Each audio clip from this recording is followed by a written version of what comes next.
ప్రతిరోజు మనకు కనిపించే ఏకైక దేవుడు సూర్యుడు. కాని ఎప్పుడైనా గమనించారా, సూర్య భగవానుడి రథానికి కరెక్ట్గా 7 గుర్రాలే ఎందుకుంటాయి?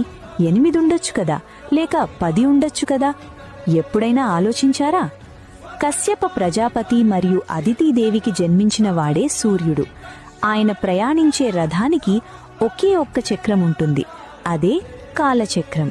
దానికి ఉండే 12 ఆకులు 12 నెలలను 12 రాసులను సూచిస్తాయి. అంటే సూర్యుడి ప్రయాణమే కాలం, కాలమే సూర్యుడు. మరి ఆ 7 గుర్రాలేంటి? వేదాల ప్రకారం అవి గాయత్రి, బృహతి, ఉష్ణిక్, జగతి, త్రిష్టుప్, అనుష్టుప్, పంక్తి. ఇవి సప్త ఛందస్సులు. సామాన్యంగా ఈ 7 గుర్రాలు వారంలోని 7 రోజులను సూచిస్తాయి.